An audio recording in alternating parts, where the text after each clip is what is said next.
Imagine being so cold that your fingers are turning blue. The sun just dipped below the horizon, and you're stuck in a cave with nothing but the clothes on your back.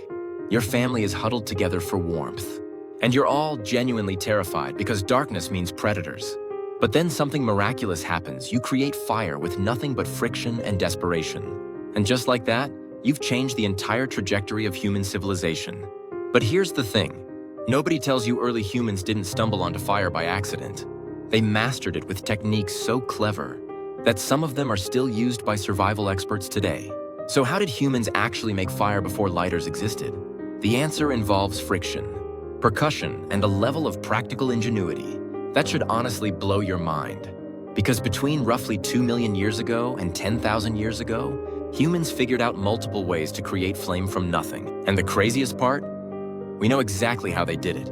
Because archaeologists have found charred remains, ancient tools, and even documented these techniques in modern indigenous communities that still use them. This isn't speculation. This is proven history. Let's start with the oldest method, percussion fire. Around 1.4 million years ago, early humans discovered something revolutionary. If you strike certain types of rock together at the right angle, you get sparks. Seriously, that's it. But here's where it gets wild. The rocks that work best are iron pyrite and marcasite, also known as fool's gold. When struck against flint or other hard stone, these minerals produce sparks hot enough to ignite dry plant material. Archaeological evidence from sites in East Africa shows that early humans, likely Homo erectus, were using this technique to start fires near water. Sources and shelters. The proof? Black-stained stones with deliberate strike marks, found alongside charcoal deposits and burnt bone fragments. These aren't random rocks. These are intentionally shaped percussion tools. What makes this even more impressive is that early humans had to know which rocks worked and which ones didn't. They had to understand geology without any formal education. Trial and error? Maybe. But this suggests a sophisticated understanding of cause and effect that challenges what we thought about prehistoric intelligence. But percussion fire had a major weakness. It only works if you already have dry tinder ready. And in wet climates or during certain seasons, finding completely dry plant material was nearly impossible. So humans invented something better, the hand drill. This technique showed up roughly 400,000 years ago, and it's where friction enters the picture. Here's how it works. You take a dry wooden stick and press it vertically into a wooden board, while rotating it rapidly between your palms. The friction creates enough heat to produce a smoldering coal in the wood, dust that collects in a notch below the drill. Then you transfer that coal to dry tinder, blow gently, and boom, flame. Sounds simple, right? Wrong. It actually requires immense physical effort and skill. You need the right type of wood. Softwoods like willow or cottonwood work best. If you use hardwood, you'll exhaust yourself before generating enough heat. You also need perfect technique, consistent pressure, steady rotation, proper angle. Get it wrong and you generate nothing but blisters. Archaeological evidence from Neanderthal sites in Europe shows charcoal deposits consistent with controlled fire use, dating back at least 300,000 years. Were they using hand drills? We don't know for certain, but the presence of charcoal suggests they mastered fire creation somehow. What we do know is that anatomically modern humans, people like us, were definitely using hand drills by 40,000 years ago. We know this because hand drill fire starting is documented in ethnographic records from Aboriginal Australians who maintained these techniques for tens of thousands of years with remarkable consistency. Now, if hand drills sound exhausting, here's what humans came up with next: the bow drill. Sometime between 10,000 and 15,000 years, right at the transition between the Paleolithic and Neolithic, someone realized you could attach your fire-starting stick to a bow. Instead of spinning the stick with your hands, you move the bow back and forth. This mechanical advantage made fire starting exponentially easier and faster.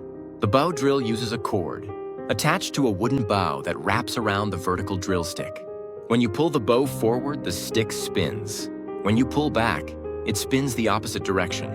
It's the same friction principle, but way more efficient. Archaeological evidence is harder to pin down for bow drills because the components are made entirely of wood and cord materials that decompose.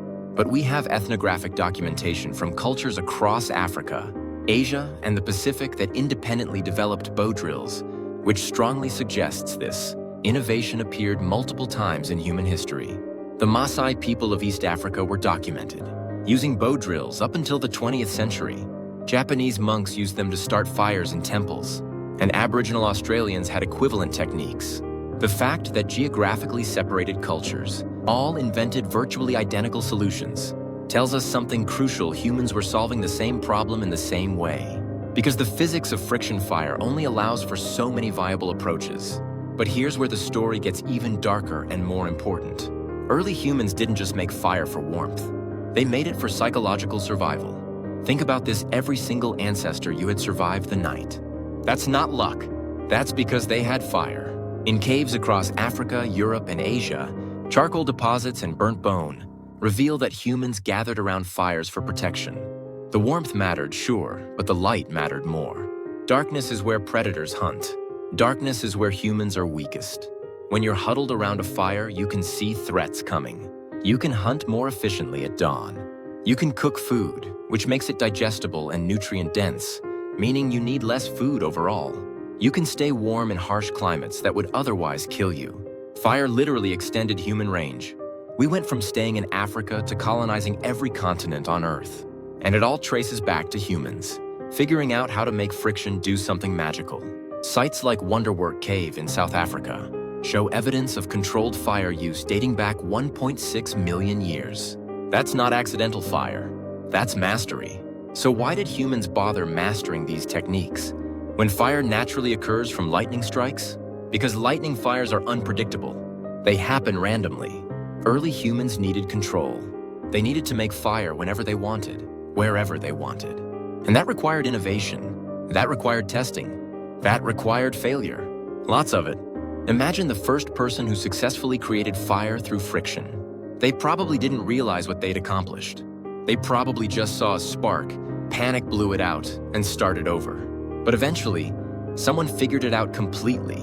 They created a coal. They got it to glow. They transferred it to tinder, and they had flame in their hands. How many times did that person fail before succeeding? How many blisters did they earn? How many hours of trial and error went into developing a technique so reliable that it survived for 2 million years?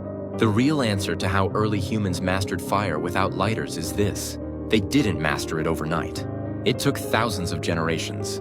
It took experimentation, failure, observation, and refinement. It took an understanding of materials and physics that they never formally learned. They taught themselves through doing, and the techniques they developed were so effective that indigenous peoples around the world were still using friction fire when European contact occurred in the 16th century and beyond. Some cultures continued using these methods well into the 20th century. That's not tradition. That's proof. Proof that humans figured out something so fundamental, so universal, that it transcended geography and time. When you hold a lighter in your hand today, you're holding a tool that represents millions of years of accumulated knowledge. That's the forgotten story. That's the truth.